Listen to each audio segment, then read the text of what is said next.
को सफल मानता है। यह जो बिहारी जी महाराज उपास्य हैं, ये स्वामी हरिदास जी के उपास्य हैं। स्वामी हरिदास जी ने एक नई उपासना पद्धति का प्रवर्तन अपने समय में किया। स्वामी हरिदास जी ने जिस उपासना पद्धति का प्रवर्तन किया उसमें उन्होंने राधा और कृष्ण दोनों को परम तत्व के रूप में उपास्य माना है। हमारे यहाँ नवनागरी दास जी हुए हैं, उन्होंने कहा कि रसिक नहीं प्रगटे जो हरिदास, तो अनन्य पथ जुगल उपासन को करतो प्रकाश, निगम जाको नेति नेति गामे, सोई स्वरूप श्री कुंज बिहारी, दर्शन को पामे। जिस तत्व की आराधना करते करते वेद नेति नेति कह करके थक जाता है, वही तत्व जो है श्री कुंज बिहारी के रूप में और स्वामी हरिदास जी द्वारा निधिवन में प्रकट किया गया। और यही कुंज बिहारी, जिनको स्वामी हरिदास जी अपनी वाणी में बार बार श्री हरिदास के स्वामी श्यामा कुंज बिहारी कहते हैं, आज बांके बिहारी के नाम से प्रतिष्ठित हैं। और वृंदावन के बिहारीपुरा नाम करके मोहल्ला जो है उसमें उनका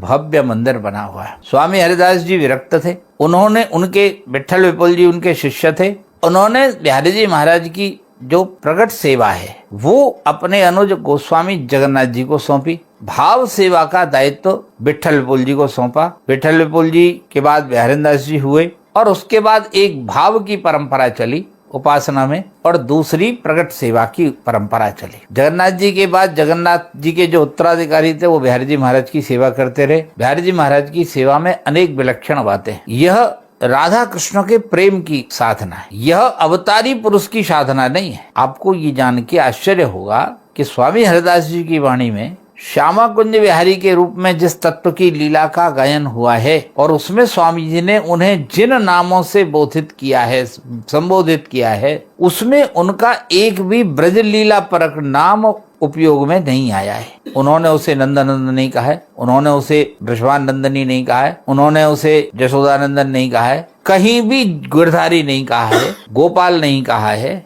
माखन चोर नहीं कहा है, काली मर्दन नहीं कहा है। ब्रज लीला से संबंधित जितने नाम हैं केलीवाल जी में, स्वामी हरिदास जी की कृति में, उनमें से एक भी नाम नहीं मिलता है। स्वामी हरिदास जी के यहाँ जो नाम मिलते हैं वो सब विशेषणात्मक नाम मिलते हैं। या तो उन्होंने सिद्धांत में उन्हें हरि कहा है, हरि उस परम तत्व का एक संबोधन भर है, उसका कोई माता नहीं है, कोई पिता नहीं है, कोई जन्म नहीं है। हमारे यहाँ तो क्या है कि इनका इस सब से कोई संबंध नहीं है। और बाकी केलीमाल में जितने नाम हैं वो सब विशेषणात्मक नाम है, प्रेम परक नाम है। जैसे ठाकुर जी का नाम है छबीला, ठाकुरानी राधा जी का नाम है छबीली। अब ये छबीला और छबीली क्या होती है, छबीले शब्द का अर्थ क्या है, जैसे ये मालूम होगी वो स्वामी जी की उपासना को भीतर से समझ पाएगा। वह होता छबीला वो है जो दूसरे को परितृप्त करे, अपने प्रेम से अपने प्रेम पात्र को जो परितृप्त कर दे वो ही छबीला है और वही स्त्रीलिंग में छबीली है। आप लोग अगर कहीं आपके ध्यान में या हो तो प्याऊ को छबील कहा जाता है। हमारे राजस्थान में, राजस्थानी में प्याऊ का एक नाम छबील है और इसलिए कि वो प्यास को बुझाती है, परितृप्त करती है आदमी। तो ये जो नाम है ठाकुर जी के नाम जो केलीमाल जी में प्रयुक्त हैं, श्यामा श्याम, प्यारो प्यारी, लाल लालन, ये सारे छबीलो छबीली, ये सारे नाम विशेषणात्मक हैं, प्रेम परक नाम है। बिहारी जी महाराज प्रेम की साक्षात मूर्ति है। ऐसा ठाकुर, इसकी उपासना कैसे हो और उपासना की भाव भूमि क्या है, जब हम इसको देखेंगे तो हमारे यहाँ ये भाव है स्वामी जी का कि बिहारी जी महाराज लोक कल्याण के लिए जितनी देर पर्दा खुलता है, बिहारी जी के मंदिर में जो पर्दा है वो आपको किसी मंदिर में नहीं मिलेगा। पर ये पर्दा बहुत से लोग कहते हैं कि नजर नहीं लग जाए फलाना, ये सब विषय नहीं है।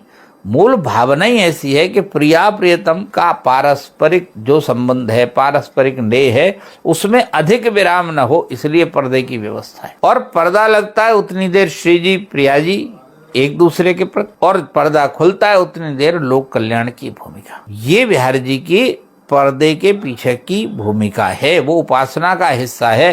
बिहारी जी में इसलिए पर्दा नहीं लगता है कि भोग लगाना है तो ही पर्दा आएगा। बिहारी जी में निरंतर पर्दा होता रहता है। 16वीं 17वीं शताब्दी में भी जो लोग आए उस समय, 17वीं शताब्दी में जो बीकानेर के तीर्थयात्री आए, उन्होंने लिखा कि यहाँ बार बार पर्दा होता है बिहारी जी के मंदिर में, पुजारी बार बार पर्दा करते। ये बात केवल एक ही मंदिर की विशेषता है। पर्दा सब मंदिरों में रहता है पर वो जब जरूरत होती है तब लगता है। पर बिहारी जी में ये सेवा करने वाले गोस्वामी की जिम्मेदारी है कि एक आदमी पर्दा पर रहेगा और बिहारी जी महाराज की बार बार क्रमशः परदेसी दर्शन होंगे। ये जो एक व्यवस्था है, इसके पीछे उपासना की भाम भूमि है। श्यामा श्याम के नित्य विहार की उपासना है। इसमें कहीं वेद मंत्र की आवश्यकता नहीं है, इसका कोई वैसा व्यवहार नहीं है, जो कोई कर्मकांड का विषय नहीं है। हमारे यहाँ तो स्वामी जी ने कहा यज्ञ देवता पितरन में श्रद्धा भारी, उनमें श्रद्धा की जरूरत ही नहीं है, उनका विषय नहीं। यहाँ तो कौन है? ठाकुर जी है सर्वस्व, और बिहारी जी में अपने को मन देना है, यही यहाँ है। स्वामी महाराज का पद ऐसे ही देखत रहो, जन्म सुफल कर मानो, प्यारे की भावती भावती जुके प्राण प्यारे, जुगल किशोर ही जानो, छिन न टरो पल हो न हेतु तरहो एक ही तानो, श्री हरदास के श्यामी श्यामा कुंज बिहारी। अपने मन को कुंज बिहारी में रमा देना, यही यहाँ की साधना का सार तत्व है। बिहारी जी में दर्शन का बहुत महत्व है, निरंतर उसकी एक एक अंग प्रत्यंग की छवि को निहारना, ये बिहारी जी महाराज की सेवा का एक आधारभूत अंग है। मान्यता है कि बिहारी जी रात्रि में जो है विश्राम के समय निधवन में नित्य विहार व्रत रहते हैं, इसलिए हमारे यहाँ ये परंपरा है कि हमारे यहाँ मंगला नहीं होती। बिहारी जी महाराज में कभी मंगला नहीं होती है। मूल नियम यह है कि जब सवा प्रहर दिन निकल आए तब बिहारी जी महाराज को जगाना चाहिए, और उसके बाद बिहारी जी महाराज के श्रृंगार, राजभोग और शयन भोग, 3 आरती की सेवा है। यहाँ न मंगला है, न संध्या है, न धूप है और हैं, ये 3 आरती की सेवा है।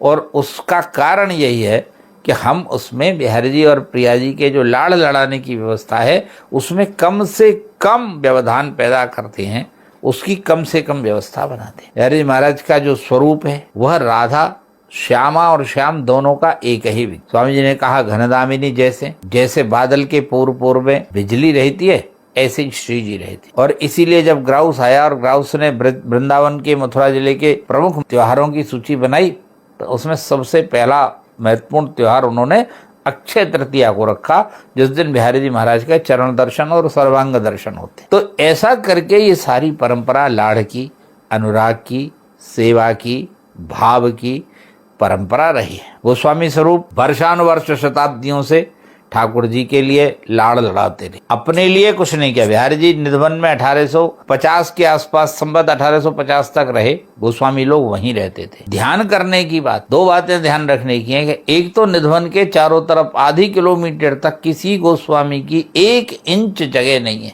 यानी उनका कोई घर बार बना हुआ हो, ऐसा कहीं 1 इंच जगह गोस्वामियों की कहीं नहीं है। और दूसरा, जिस निधवन में बिहारी जी की सेवा होती थी और जहाँ गोस्वामी रहते थे, उसमें कहीं किसी मकान की नींव के आसार नहीं। हालांकि निधवन पहले से अब छोटा हो गया, अगल बगल से दब गया। वृंदावन धामानुरागावली तक ये कहता था कि ब्रह्मकुंड से लेकर चीरघाट तक सब निधवन है। उन्होंने खुद कहा ये बात कि निधवन का ये हिस्सा इतना बड़ा है, परंतु आज वो हिस्सा तो दिखता नहीं जो धामानुरागावली में गोपाल कवि कह रहे। लेकिन उसके बाद भी जितना निधवन है उसमें भी गोस्वामी लोग कुटिया बना करके रहे और उन्होंने शताब्दियों तक बिहारी जी महाराज की सेवा की। जैसे आज निधवन में रंगमहल कहते हैं, वो हमारे यहाँ श्रृंगार की सेवा परंपरा में रासदास जी नाम के एक गोस्वामी स्वरूप हुए, उन्होंने वो अपने धन से उसका निर्माण कराया। पहली बार वो मंदिर बना और इसी तरह से निधवन का परकोटा भी उन्हीं ने बनवाया। प्राकट्य स्थल को भी पहली बार उन्हीं ने पक्का कराया। तो ये सब काम गोस्वामियों ने उस समय किए और उसमें से ये बिहारी जी की सेवा क्रम क्रम करके 3 समय की प्रारंभ हुई। ये जो 3 समय की सेवा है, इसमें श्रृंगार, राजभोग और शयन भोग। गोस्वामी जगन्नाथ जी के 3 पुत्र थे, उन्होंने एक एक आरती एक एक पुत्र को सौंपी और कहा कि इस ठाकुर को लाड़ा तुम्हारे निभाना है। उनके बाद वो निभाते रहे।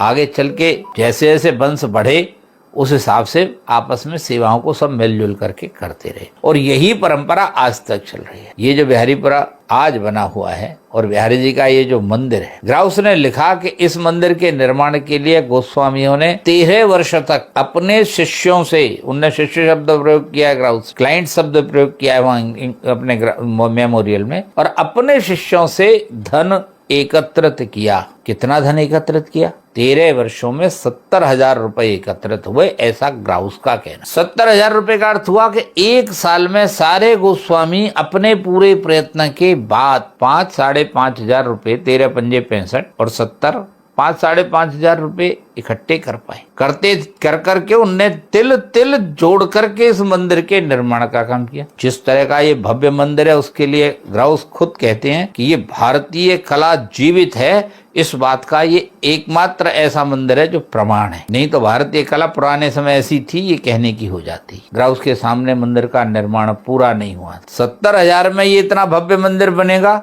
ये थोड़ा सा कठिन लगता है देखने में। सच यह है कि गोस्वामियों ने स्वयं परिश्रम करके, स्वयं मजूरी करके, इसमें सेवा करके इस मंदिर का निर्माण किया है और निर्माण करके बिहारी जी महाराज को विराजमान किया है। मंदिर में एक शिलालेख लगा हुआ है। संवत 1921 में बिहारी जी महाराज इस मंदिर में विराजे, उसका उसमें पूरा विवरण शिलालेख में अंकित है। बिहारी जी महाराज के इस मंदिर की व्यवस्था पहले पंचायत करती थी, सामूहिक सेवा की व्यवस्था थी, तो अनेक बातों पे मतभेद होते थे, रहते थे। ग्राउस ने भी लिखा है कि गोस्वामियों में आपस में कई बार द्वंद्व हो जाता है और न्यायालय की शरण भी लेनी पड़ती है। उसमें भी आता है वो विचार करने के लिए कि भाई हमारा न्याय कर दो, ये मतभेद हो गया। जब सन 1934 में एक मुकदमा हुआ, उसमें मुंसिफ ने एक स्कीम बनाई और उन्होंने कहा कि ये स्कीम है, इससे आप इस तरह से आप मंदिर का आगे से संचालन करें। तब से श्री बिहारी जी महाराज का मंदिर उसी स्कीम के तहत संचालित होता है। कमेटी बनी, पंचायत का स्थान धीरे से कमेटी ने उस निर्णय के आधार पर लिया। उस निर्णय के बाद वो निर्णय लागू हुआ। वो निर्णय